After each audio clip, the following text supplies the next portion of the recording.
पक्षप्रमुखांनी एकदा फोन केला, आवाज दिला, आदेश दिला, शिवसेना या आदेशावर चालते. आम्हाला हेच पाळकडू मिळालेलं आहे. आम्ही वेडे होतो, शिवसैनिक भोळे आहोत आणि पक्षप्रमुखांनी आवाज दिला, तो आदेश दिला, मला खाली उतरणं भाग पडला. उद्धव ठाकरेंसोबत तुमचं काय बोलणं? मौनम सर्वार्थ साधनम. उद्धव ठाकरे बऱ्याच शाखांना भेटी देत आहेत. मात्र एक गोष्ट अशी पाहायला मिळते की मनसे सैनिक किंवा शिवसैनिक भाजपमध्ये पक्ष प्रवेश करतायत.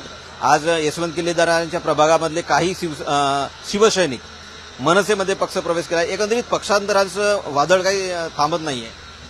नाही, ते चालतच राहणार. जोपर्यंत पैसा बोलणार तोपर्यंत वादळ घोंगावत राहणार. तो धरबंद कुठेतरी गेलेला आहे. देवेंद्र फडणवीसांना एवढं कळायला हवं, ज्या बाळासाहेबांनी तुमची भारतीय जनता पार्टी उचलून धरली, त्याच बाळासाहेबांच्या पुत्रावर तुम्ही आरोप करताय, हे त्यांना कळायला हवं. एवढं मला आजच्या तुमच्या माध्यमातून मला त्यांना सांगायचंय. हे त्यांनी करू नये. असं आमची मरण काळ आली होती ना शाखे.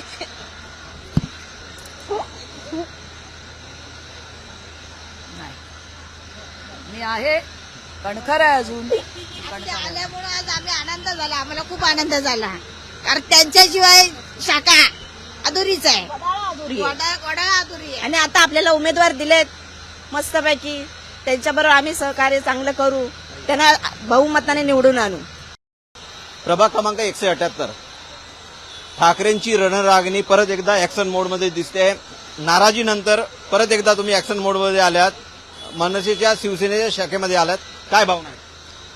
खूप बरं वाटतंय, खूपच बरं वाटतंय. 6 दिवस मी कोशात होते, नाराज ऑफकोर्स होते, माझ्यावर अन्याय झाला. पण आज माझा भाऊ रणांगणात उतरलेला आहे. मराठी माणसासाठी उतरलंच पाहिजे, ही माझी भावना तेव्हाही होती, आजही आहे, भविष्यातही राहील. खूप विचार केला. माझी शिवसेना अनेक माधुरी मांजरेकर असतील, पण माझी शिवसेना माझ्या प्रभागात माझ्या विना एकटी आहे. माझा भाऊ एकटा आहे, माझे कार्यकर्ते एकटे आहेत. त्यांच्यासाठी मला उतरलं पाहिजे. आणि कदाचित माझ्या नशिबात नगरसेवक पद नसेल तरी मी नगरसेविका म्हणून यापूर्वी मी राहिले, पुढेही तशीच राहीन. पण पक्ष संघटन वाढवणं हे माझं आद्य कर्तव्य आहे आणि त्या कर्तव्याला मी कधीही चुकणार नाही. पक्ष संघटन हे वाढतच राहील. शिवसेना मनसे युती कायम राहील, अमर राहील आणि आम्ही दोघंही हातात हात घालून आमची ही संघटना वाढवू. नाराजीनंतर तुम्ही माधुरीताई आप आगे बढ़ो, हम तुम्हारे साथ हैं. माधुरीताई आप आगे बढ़ो, हम तुम्हारे साथ हैं. नाराजीनंतर एकंदरीतच आज तुम्ही परत एकदा फील्डवरती उतरलात. तुम्ही जेव्हा मुलाखत देत होता तेव्हा म्हणाला होता की मी तुटले. पक्षप्रमुखांकडून काही मन की बात झाली का? मन की बात तसं नाही म्हणता येणार, पण पक्षप्रमुखांनी एकदा फोन केला, आवाज दिला, आदेश दिला, शिवसेना या आदेशावर चालते. आम्हाला हेच पाळकडू मिळालेलं आहे. आम्ही वेडे होतो, शिवसैनिक भोळे आहोत आणि पक्षप्रमुखांनी आवाज दिला, तो आदेश दिला, मला खाली उतरणं भाग पडला. उद्धव ठाकरेंसोबत तुमचं काय बोलणं? मौनम सर्वार्थ साधनम. सर्वार्थ साधगाव अशा माधुरीताई म्हणतायत. माधुरीताई, सध्या बिनविरोधची फार प्रथा दिसते किंवा बिनविरोध सदस्य निवडून आले, तुमचं मत काय आहे? मी पूर्ण त्याच्या विरोधात आहे. बिनविरोध काय, नोटांचा तुम्हाला पर्याय आहे ना. बिनविरोध असं कोणी नसतं. आज मी जरी म्हटलं माझ्या पाठी एवढी संघटना आहे, पण विरोधात कोणतरी असणार ना, हे चुकीचं आहे. ही लोकशाही नाही, लोकशाहीचा गळा घोटला जातोय, हे माझं स्पष्ट मत आहे. त्या दिवशी मी तुमच्या घरी इंटरव्ह्यू केला, त्या दिवशी बरेच तुमचे सहकारी नाराज होते. आजचं वातावरण कसं होतं? त्यांच्या चेहऱ्याकडे बघा, आज कसं आहे वातावरण. नेतृत्व जर कणखर असेल तर मग कुठेही तुम्ही काम करू शकता, हे त्यांनी जाणलंय आणि मला तर पूर्ण माहिती आहे. नेतृत्व आपलं कणखर असायला हवं. उद्धव ठाकरे बऱ्याच शाखांना भेटी देत आहेत. मात्र एक गोष्ट अशी पाहायला मिळते की मनसे सैनिक किंवा शिवसैनिक भाजपमध्ये पक्ष प्रवेश करतायत. आज यशवंत किल्लेदारांच्या प्रभागामधले काही शिवसैनिक मनसेमध्ये पक्ष प्रवेश केला. एकंदरीत पक्षांतराचं वादळ काही थांबत नाहीये. नाही, ते चालतच राहणार. जोपर्यंत पैसा बोलणार तोपर्यंत वादळ घोंगावत राहणार. एकनाथ शिंदे म्हणतायत उद्धव ठाकरेंना टोला लगावला आहे की त्यांनी करप्शन सम्राट अशी पदवी दिली आहे उद्धव साहेबांना. आता काय बोलायचं, म्हणजे परत मौनम सर्वार्थ साधनम म्हणायचं का, अशी वेळ आलेली आहे. म्हणजे ज्यांनी विकास विकास विकास जेव्हा ती लोक म्हणतात ना, विकास हा पहिल्यापासून चालतच आलेला आहे. बाळासाहेबांनी विकास केला नाही का? म्हणजे आता विकास कुठून नवीन आला? तुम्ही कुठला विकास करताय? आज आमचा जर उमेदवार आज आमचा घरोघरी जातोय त्यांनी काहीच कामं केली नाहीत. प्रत्येक उमेदवार हा कामं करत असतो म्हणून त्यांना दिलं जातं. आता तुम्ही म्हणाल तुम्हाला दिलं नाही, काम करत नव्हतात का? मला माहिती आहे तुमच्या मनातला प्रश्न. शेवटी नशिबावर सुद्धा अवलंबून असतं. यांचा राजयोग इथे लिहिलेला आहे. माझा नव्हता, पण त्यांची बहीण त्यांच्या साथीला आज उभी आहे. आणि तुम्ही म्हणताय, तुमचा प्रश्न जरा आड गेला की उद्धव साहेब करप्शन म्हणतात, करप्शन केलेलं आहे. कसं तुम्ही तरी विचारताना तुम्हाला असं वाटतं का उद्धव साहेब करप्ट आहेत करून? तुम्हाला वाटतं का? तर तसं सांगा.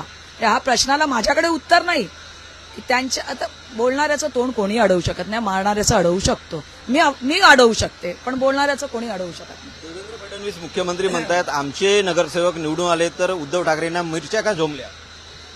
काय म्हटलं? बोलणाऱ्याचं तोंड कोणी अडवू शकत नाही. देवेंद्र फडणवीस आज बोलताना आहे ना, माझी जीभ लवलवते, सगळ्यांची लवलवत असते. फक्त बोलताना आपल्या धरबंद असावा लागतो. तो धरबंद कुठेतरी गेलेला आहे. देवेंद्र फडणवीसांना एवढं कळायला हवं, ज्या बाळासाहेबांनी तुमची भारतीय जनता पार्टी उचलून धरली त्याच बाळासाहेबांच्या पुत्रावर तुम्ही आरोप करताय, हे त्यांना कळायला हवं. एवढं मला आजच्या तुमच्या माध्यमातून मला त्यांना सांगायचंय.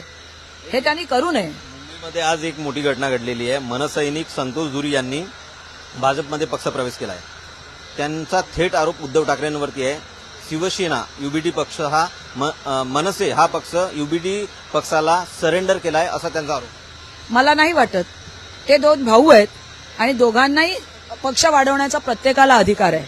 जर राजसाहेब ठाकरे म्हणजे अगदीच त्यांना कळत नाही का? पक्ष चालवतायत ते, म्हणजे उद्धव साहेब सांगतील म्हणून ते ऐकतील असे राजसाहेब नाहीत ना. राजसाहेब सांगतील म्हणून उद्धव साहेब ऐकतील असाही कुठे परिस्थिती नाही आहे. त्यामुळे दोघंही हुशार आहेत. कोणाचा पक्ष किती आपला पक्ष वाढवायचा आहे प्रत्येकाला माहिती आहे. राजसाहेब ठाकरे घेणार का? तसं म्हणत असतील तर राजसाहेब ठाकरेंना कळत नाही का असं त्यांना म्हणायचं आहे का? कोणी कोणाचा पक्ष दावणीला बांधत नाही आणि कुठलाही पक्ष कधी मरत नाही. माझाही पक्ष 178 मध्ये उभारी मारणार, मनसेना सुद्धा उभारी मारणार. आम्ही दोघंही हातात हात घालून पूर्ण उभारी मारून आज उभे आहोत आणि राहणार. बऱ्याच ठिकाणी पडणाऱ्या जागा आम्हाला दिल्या गेल्या असा त्यांचा आरोप. मला वाटत नाही. मला अजिबात वाटत. कसं चाललंय आता प्रचार? खूप छान, आनंद झालाय. माधुरी ताई आप आगे बढ़ो, हम तुम्हारे साथ हैं. माधुरी ताई आप आगे बढ़ो, हम तुम्हारे साथ हैं. वंदनीय बाळासाहेब ठाकरे यांच्या आशीर्वादाने ही मराठी आणि मुंबईसाठी जी काय दोन भाऊ 20 वर्षांनी एकत्र आले, हा बाळासाहेबांचा आशीर्वाद आहे. आणि खरंच आहे, हे एकत्र जर नसते आले ना तर मुंबईतला मराठी माणूस हद्दपार झाला असता आणि मुंबई हे महाराष्ट्रापासून वेगळी केली असती. परवाच्याच पेपरला आहेत, महाराष्ट्राचे 3 तुकडे होतील. एक मुंबई जोडली जाईल गुजरातबरोबर, एक विदर्भ वेगळं होईल आणि बाकीचा कोरडा होईल. हे लक्षात असू द्यात मतदारांनी. हे आज ना उद्या होणार आहे. तर ती जी आपले येणारं संकट आहे आत्ता ओळखा आणि त्या संकटाला मात करण्यासाठी हे दोन भाऊ एकत्र आलेले आहेत आणि त्याला जोडत शरदचंद्रजी पवार राष्ट्रवादी काँग्रेसची. लक्षात असू द्या. तर मी एकच सांगेन की मराठीसाठी जर हे भाऊ 20 वर्षांनी सगळं आपले काही भेदभाव आहे ते विसरून जर एकत्र येतात तर ह्या मराठी बांधवांना एकत्र करण्यासाठीच आणि मुंबई टिकवण्यासाठी. इतके वर्ष मुंबई होती म्हणून कोणाची अशी जीभ हडवडत नव्हती. आता त्यांची जीभ हडवडायला लागलेली आहे ना, तर ती हडगळू नये म्हणूनच आम्ही सगळे मराठी बांधव एकत्र आलेलो आहोत. आणि हे येत्या 16 तारखेला सगळे मराठी बांधव दाखवणारच. कशातून? वोटमधून, मशालमधून आणि रेल्वे इंजिनमधून दाखवणार. इतकंच मी सांगतो. माधुरीताई, दुसरा प्रश्न असा आहे, दोन्ही ठाकरे बंधूंनी मार्गदर्शन करताना पदाधिकाऱ्यांना 16 तारखेला जल्लोष करायचा आहे असा त्यांचा निश्चय आहे किंवा दृढ निश्चय पाहायला मिळतोय. तुम्हाला काय वाटतं? नक्कीच. आणि मी तुम्हाला यापूर्वी म्हटलंय, ठाकरे जगले पाहिजेत. दोनही ठाकरे जगले पाहिजेत तर मराठी माणूस जगेल आणि जल्लोष हा होणार, झालाच पाहिजे आणि होणार. मला खात्री आहे त्याची. आपण बघतोय 178ची ही टीम आहे. ताई, तुम्हाला काय वाटतं? मला आता ज्या निमित्ताने ताई बोलल्या आणि ताई बोलल्या या महिलांना सगळ्यांना म्हणजे एक आनंद भरून आला की आपण त्यांना आम्ही जबरदस्ती केली तर ताई तुम्ही या शाखेत या. ते बोलल्या चालेल. हा, केली ना, नाराज दूर करायला मदत केली आणि सहकार्य आणि त्या उतरल्या. आम्हाला एवढा आनंद झाला. सगळ्या बघा, सगळ्या महिला पुरुष सगळे एकत्र येऊन खूप आनंद साजरा केला. नाही बोलायचं म्हणजे असं आमची मरण काळ आली होती ना शाखे.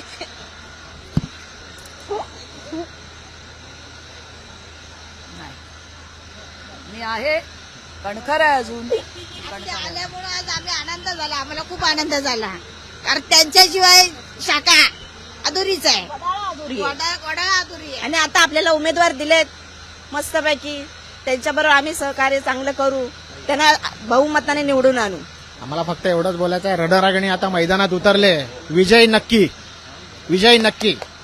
प्रमुख म्हणतायत विजय नक्की. मी कुमार टेंबरे, महाराष्ट्र ऑनलाईन, मुंबई.